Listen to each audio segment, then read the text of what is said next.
Good day, children. So we move on to the second part of the lesson, Weathering the Storm in Ersama.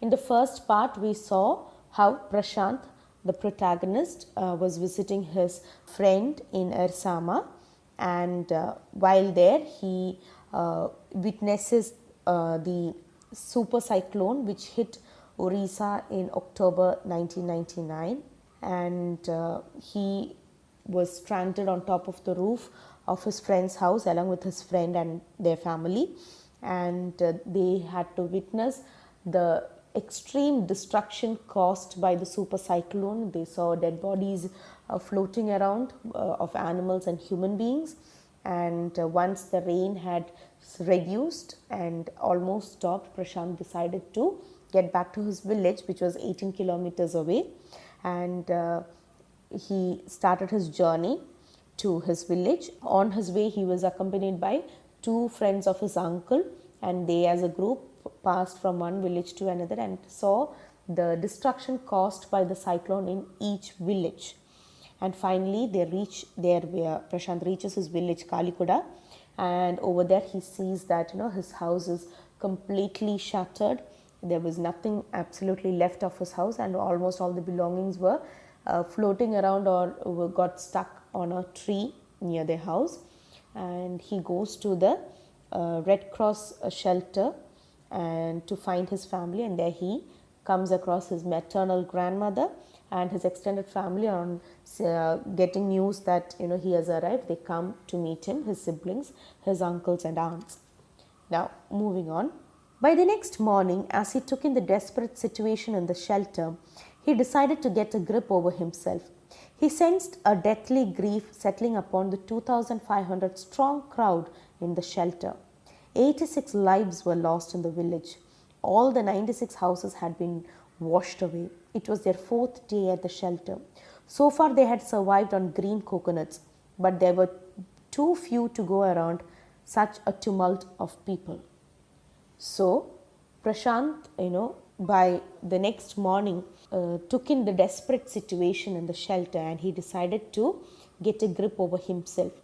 And he sensed a deathly grief settling upon the 2,500 strong crowd in the shelter. So the next morning, Prashant realized that he had to get over his emotions and take charge of the situation. The huge crowd was around 2,500 people in the shelter. They were full of sadness because they had lost everything in the storm. 86 people had been killed by the super cyclone, and they had been at the shelter for the last 4 days, and they were surviving on raw coconuts, but even that was insufficient for this large number of people. Tumult means uproar of a disorderly crowd force. Okay. Prashant, all of 19 years, decided to step in as leader of his village if no one else did. He organized a group of youths and elders to jointly pressurize the merchant once again to part with his rice. This time the delegation succeeded and returned triumphantly, wading through the receding waters with food for the entire shelter. No one cared that the rice was already rotting. Branches from fallen trees were gathered to light a reluctant and slow fire on which to cook the rice. For the first time in 4 days, the survivors at the cyclone shelter were able to fill their bellies. His next task was to organize a team of youth volunteers to clean the shelter of filth, urine, vomit and floating carcasses, and to tend to the wounds and fractures of the many who had been injured. So Prashant, who was at the very young age of 19, he decided to lead the crowd of distraught villagers. So he formed a group of villagers which included elders and the youth, and they planned to force the local merchant to give them the stock of grains and rice to feed the people. Now the group succeeded, and they swam through the flood to get food for the crowd. The people were not bothered at all by the fact that the rice was getting rotten, because these people were starving for many days, and they were ready to even eat the rotting rice. The branches of broken trees were used to start a fire, and since they were wet, burning the fire was a very difficult task. It was a slow fire, but they finally managed to cook the rice on it, and the survivors ate a meal after 4 days. Now the second task for the group was to clean the shelter. So they removed the garbage, they cleaned the excretory waste, dead bodies, and tended to the injured people. On the fifth day, a military helicopter flew over the shelter and dropped some food parcels. It then did not return. The youth task force gathered empty utensils from the shelter. Then they deputed the children to lie in the sand left by the waters around the shelter with these utensils on their stomachs to communicate to the passing helicopters that they were hungry. The message got through, and after that, the helicopter made regular rounds of the shelter, airdropping food and other basic needs. So, on the fifth day after the super cyclone, a military helicopter flew over the shelter and they dropped food parcels.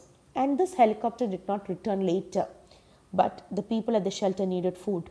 So the youth in the crowd, they gathered all empty utensils, and the children were made to lie on sand with utensils on their stomachs to indicate to the passing helicopters that they needed food.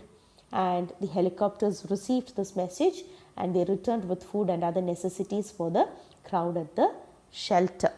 Prashant found that a large number of children had been orphaned. He brought them together and put up a polythene sheet shelter for them.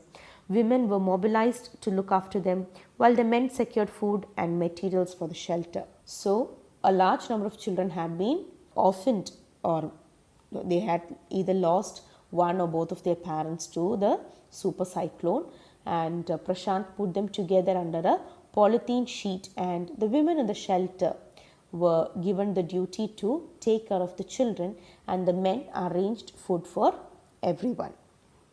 As the weeks passed, Prashant was quick to recognize that the women and children were sinking deeper and deeper in their grief. He persuaded the women to start working in the Food for Work program started by an NGO, and for the children he organized sports events. He himself loved to play cricket, and so he organized cricket matches for children. Prashant engaged with other volunteers in helping the widows and children to pick up the broken pieces of their lives. The initial government plan was to set up institutions for orphans and widows.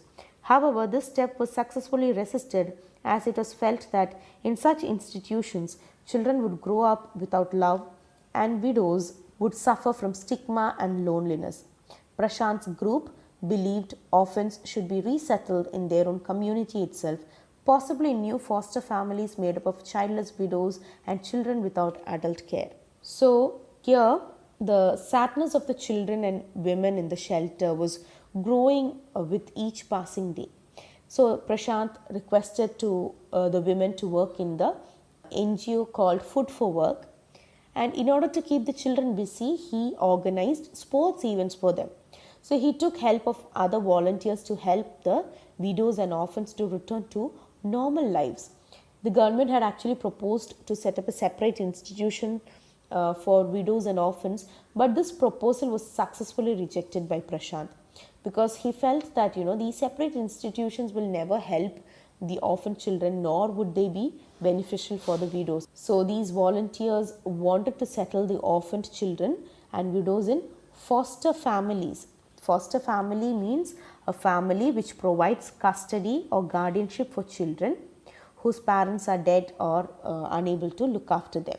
Okay, so they wanted to put the orphan children and childless widows to foster families where they would get love and security.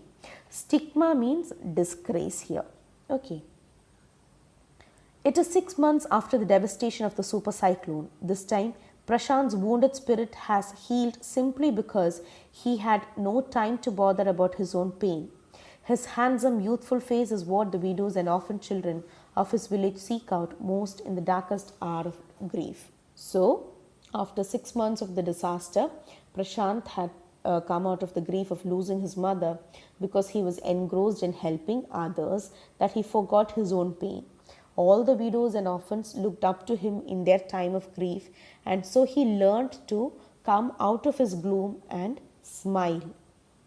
Okay, so this was the lesson, Weathering the Storm in Ersama. I hope you have understood this.